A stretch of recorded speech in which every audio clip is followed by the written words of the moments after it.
ప్రతి ఒక్కరూ ఆధ్యాత్మిక చింతనను కలిగి ఉండాలని సద్గురు శ్రీ సిద్ధ దయాళ్ శివాచార్య మహారాజ్ పేర్కొన్నారు.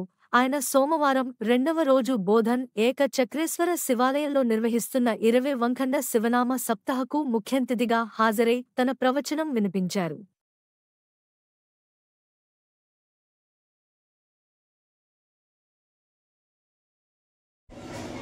आपण परमरहस्य पाहत असताना तुम्हाला यावर्षी बाकी काही नाही कळालं. मी पहिल्यांदा सांगितल्याप्रमाणे ते 19 तत्व जरी कळाले त्याच्या पहिल्यांदा तुम्हाला आम्ही अष्टावरण सांगणार आहे. अष्टावरण म्हणजे 8 आवरण. ज्याप्रमाणे तुम्हाला आता इथं ऊन लागू नये म्हणजे सप्ताह कमिटीने काय केलं, हे टाकलं बघा मंडप टाकलाय. ते आवरण आहे.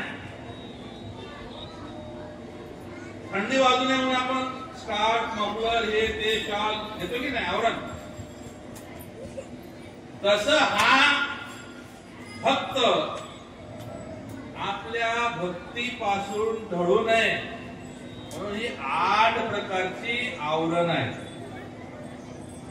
यामध्ये पहिलं आवरण हे गुरु. मी म्हटलं ना, या वीरशैव धर्म संस्कृतीमध्ये गुरुला अनन्य साधारण असं महत्व आहे. नव्हे, आम्ही देवापेक्षाही गुरु मोठा मानतो. भारतातल्या सनातन धर्मातील इतरही संप्रदाय हे गुरुला श्रेष्ठ मानतात. संत कबीरदास सुद्धा एका ठिकाणी म्हणतात, गुरु गोविंद दोनों खडे. देव आणि गुरु दोन्ही आले तर पहिला नमस्कार कोणाला करावा? गुरु थोर की देव थोर म्हणावा, आधी नमस्कार कुणाशी करावा. श्लोक आहे म्हणजे मराठीमध्ये. बलिहारी गुरु की तेव्हा गोविंद दिलो बताय. कबीरदास म्हणतात, पहिल्यांदा मी गुरुला नमस्कार करेन कारण मला देव माहिती नाही, मला गुरुने देवाची ओळख करून दिली. लहान लेकरू अगोदर आईला प्राधान्य देते, मग वडील. आहे की नाही? तुमचे लेकरू बघा, काही त्रास झाला की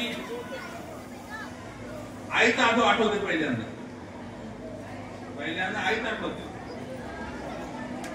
म्हणून गुरु आणि गुरुला माऊली सुद्धा म्हणतो.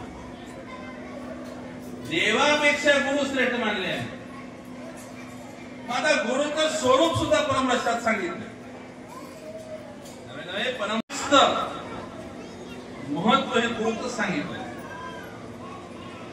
मनमत माऊलींनी गुरुवर जास्त वेळ खर्चलेले आहे. पण गुरुचं स्वरूप आहे. गुरु परंपरा कशी आली, मग गुरु कसे असावे? गुरूंनी काय केलं पाहिजे, गुरूंनी कसं राहावं, कसं वागावं, गुरुचं स्वरूप कसं असावं. दुसऱ्या अध्यायामध्ये तीर्थ विषय सांगत असताना तीर्थ कोण्या गुरुचं करावं, ज्याचं अंग छेदन कुठं झालेलं नाही. पाय तोडला, हात तोडला, अंगठा तोडला, कान कापला, हे अशा गुरुची पूजा मान्य नाही. परमरहस्यात सांगलं दुसऱ्या अध्यायात, अशा गुरुची पूजा मान्य नाही. त्याच्यानंतर या लागी गुरुत्वदेशिकांनी सर्वथा अलगत्र वर्तावे. पायी पादुका असल्याशिवाय सुद्धा चालायचं नाही म्हणतात. गुरुला रिकाम पायी चालता येत नाही. पायी पादुका असल्या पाहिजे. गुरुच्या पायी पादुकाविषयी एक उदाहरण सांगितलं जातं. हाडोळती लोहा भागात, अहमदपूर, लोहा, हाडोळती या भागामध्ये त्यांचं वास्तव्य होतं आणि हाडोळतीत ज्यांचा मठही आहे असे खूप बुद्धिस्वामी होऊन गेले. बुद्धिस्वामी हे एक विरक्त संत, जंगम शरण. त्यांनी समाधी मात्र पूर्णा लावून घेतली, पूर्णा पुराण मठात. त्या बुद्धिस्वामीची एक कथा सांगितली जाते. इसवी सन 1700च्या आसपास जेव्हा औरंगजेबाचा दक्षिण सुभेदार जुल्फिकार खानाचं राज्य आपल्यावर होतं, तेव्हा दरबारामध्ये महाराजांना बोलावण्यात आलं. बुद्धिस्वामी गेले. विरक्तांचा वेश म्हणजे कसं, कपनी असते पाय इथपर्यंत लांब, खाली लुंगी घातलेली इथपर्यंत लांब, कपनी हातात कमंडलू, एखादा दंड, पायात खडावा, हे स्वरूप आहे. मग अशा स्वरूपामध्ये गुरु बुद्धिस्वामी आलेलं बघितल्याबरोबर आणि जवळ आल्यानंतर जुल्फिकार खानानं बघितलं की पायात खडावा आहे.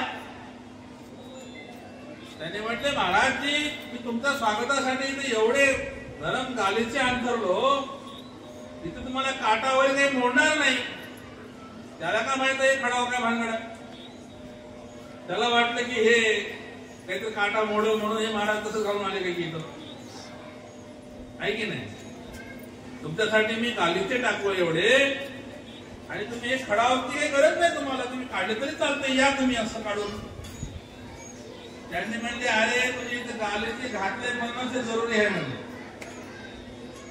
गालीचे घातले म्हणूनच हे पाहिजे म्हणले. मग तो पळत जाऊन नमस्कार केला, म्हणले महाराज मी असं या सत्तेचा बादशाह, खरे बादशाह तुम्ही आहात, म्हणजे आध्यात्मिक राजे तुम्ही आहात. आणि म्हणून त्यांच्या आरतीमध्ये बुद्धी बादशाह असा उल्लेख झाला, बुद्धी बादशाह. आता इकडे तुमच्या भागात नाही, तिकडे आमच्याकडे आहे. आरती करा हो सज्जन द्वैत भाव टाकून. आमच्या बहुतेक दिगंबर पंडाला माहित असेल आरती, पुढे आहे नाही. म्हणून पादोदक तीर्थ हे त्या तीर्थापेक्षा श्रेष्ठ आहे म्हणतात. गुरुच्या पदांगुष्ठामध्ये 68 तीर्थ आहे. तुम्ही एका वेळी एका तीर्थाला जाता जास्तीत जास्त. समजा गेलात एका वेळी एकच, किंवा त्रिवेणी संगमावर गेलात एका वेळी 3 जास्तीत जास्त. तिथे गंगा आणि यमुनाच आहे, सरस्वती गुप्त मानतात, आहे की नाही? 3 जास्तीत जास्त. अजून कुठे जातात? परंतु गुरु पादोदक तीर्थाच्या ठिकाणी 68 तीर्थ आहेत. पोटी घ्यावं लागतात. पित्ताची गोळी उपाशी पोटी घ्यावं लागते, ओमेच जेवल्यावर जाऊन उपयोग नाही तिचा, आहे की नाही? डॉक्टर सांगतात की नाही, ही जेवल्या अगोदर घ्या आणि हे जेवल्यावर घ्या. तर पादोदक तीर्थ हे स्नान करून शुचिर्वत होऊन धुतलेले